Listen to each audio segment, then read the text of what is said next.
be better at intros because I don't know how to start a video, you know? Like, how do I just say, hi, my name is Lizzie Virgil, and please freaking subscribe or some shit, you know? I would really appreciate it because I don't know what I'm doing and I kind of need you guys to give me feedback and tell me, hey, this was a good video, or just don't, and then I'll know that it sucked and I need to do something different. You know, do whatever you need to do. But I don't know how to say that for a video and then make it okay, you know? Yeah, well, we're just gonna start.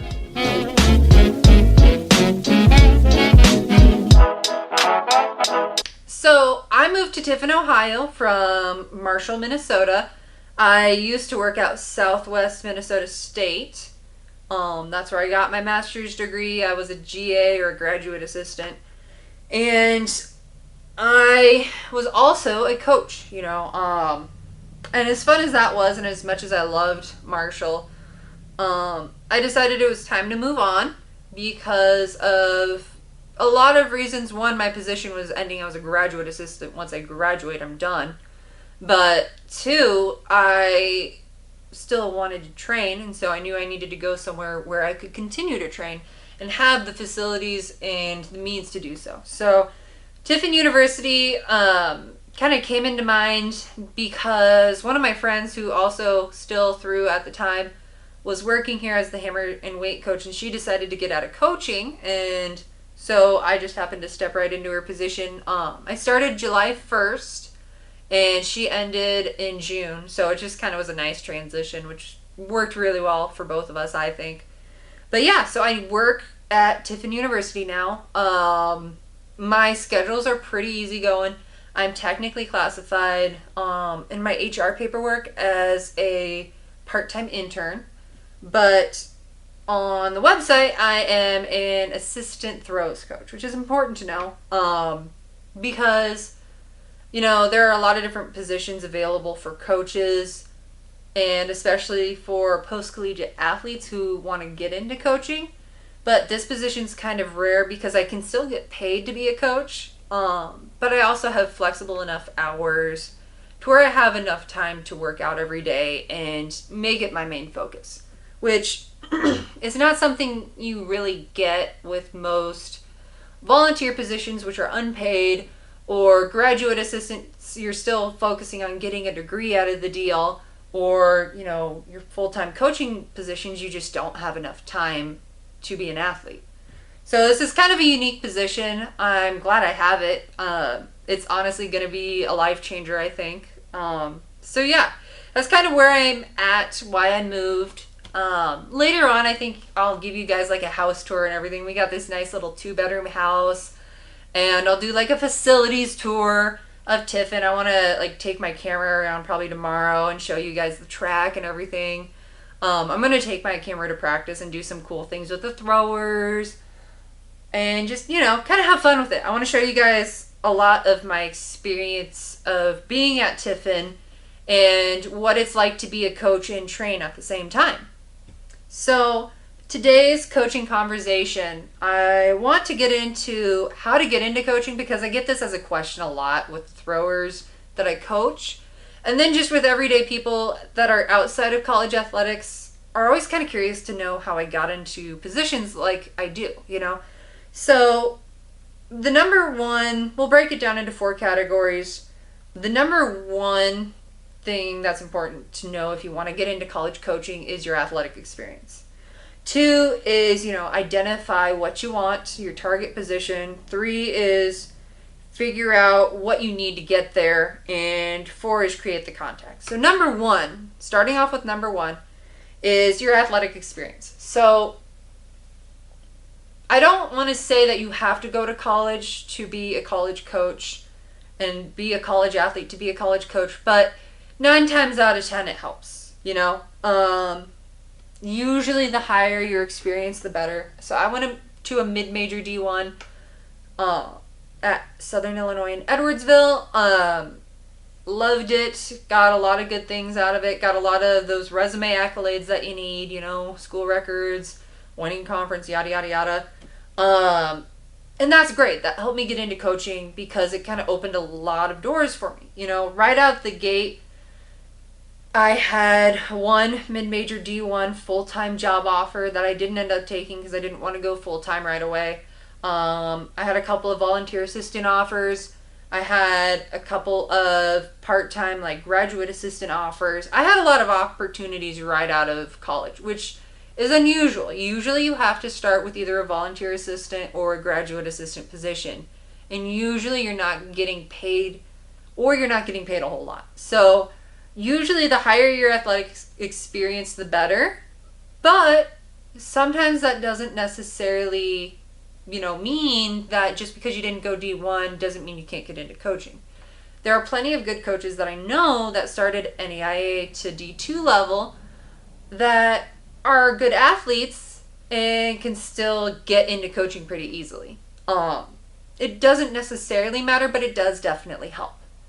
So after your athletic experience, you need to identify what your target job is. For me, down the road, I want to be a Division I coach, either mid-major or, Power 5. And I know when I say that, there's a very big difference between mid-major and Power 5. I either want to be very, very competitive and be able to develop top athletes, or I want to be at a mid-major so I have the job security and longevity to develop a team. Those are kind of the two things that I'm going for. And either one would be fine for me. Either one would be amazing for me. But I also don't want to do that quite yet. I want to see how far my own personal athletic experience can go as a post-collegiate athlete. I still throw hammer and weight, and I don't feel like I've even tapped my potential yet. So until I feel like I've gotten every single bit of talent out of this body that I can, I'm not stopping. So it might be a while before I get to those jobs just because I want to focus on my own throwing. So when you identify that target position, then you need to figure out, or step 3, figure out what you need to have or get in order to get there. So for me, I knew I needed a master's degree. My bachelor's degree is in art education, and that is not coaching related at all. So I got a master's degree. It's physical education, but an emphasis of coaching and sport from Southwest Minnesota State. So I figured having a master's degree, honestly, a master's degree is recommended in college coaching, and if you can, I'd get it as soon as possible. If you do find a job that pays for your master's degree, I recommend knocking it out. If you're a volunteer assistant, wait until you're a graduate assistant or full-time position so you can get a tuition waiver and you don't have to pay that tuition. Knock it out as soon as possible, but don't pay for it, okay? Other things that you might need to figure out what you need in order to get there, experiences. If you want to go D1, 9 times out of 10, all your D1 position listings have that you need 3 to 5 years or 5 to 10 years of D1 experience just to apply for the job. Figure out how you can get that experience, whether it's through a volunteer assistant or working part-time for another coach who's a D1 coach. You need that experience somehow. So for me, I like working D2 because I can have positions that I have right now and get paid to not only coach but still compete. Whereas these positions aren't possible at a D1 because they have a limit to how much staff you can have. So later on, I'm going to have to figure out how I get more D1 experience onto my resume. Now, I did student assist, or I was a student assistant coach at a D1 for a year, which was my alma mater, but that isn't quite enough to be consistently landing these mid-major D1s for this first time around for a full-time position. So I'll have to figure out how I'm going to get more D1 experience. And that's okay. That's something I can tackle when I'm done throwing. Also, if you need any kind of certificates, if they're looking for a strength and conditioning coach, you'll probably need to get some type of strength and conditioning certification, whether it's through USATF or USTF CCCA, or you could get your CSCS. There's a lot of certifications out there you can get. So if they ask for a certification of some kind, you should probably get it. A good way to kind of look if you're not ready to looking for jobs yet, just look through NCAA job market or USTFCCCA's job listings and just look at the kind of jobs that you want and what they require for applications, and make sure before you're ready to apply for jobs that you've knocked out a lot of those qualifications. And lastly, number 4 is create those contacts. One thing that we got from our master's degree is a mentor program. So what we did was for every class you were required to get a mentor. And that is something I plan on continuing throughout my coaching career, even though I don't have classes, is I'm still going to be getting a mentor. So one of my ideas for this YouTube channel is that I'll interview a mentor instead of being in a master's degree with a class, where I will ask this mentor questions about coaching, and you guys can kind of watch the interviews and get some stuff from it too, you know?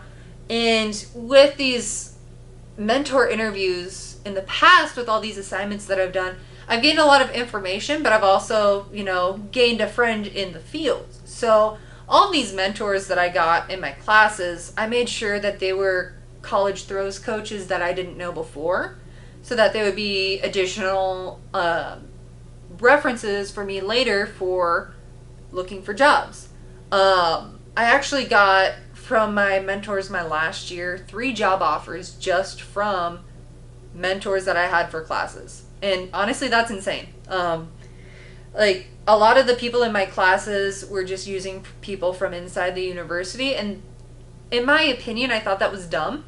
No offense to them, but I thought that was dumb because, you know, the people in your university are not going to help you get a job across the country. And in order to be a good throws coach or a good track coach or whatever, you know, 9 times out of 10, you're going to have to move across the country at least once. So why not pick people from across the country, get to know them, and all of a sudden, boom, you have another reference, you know?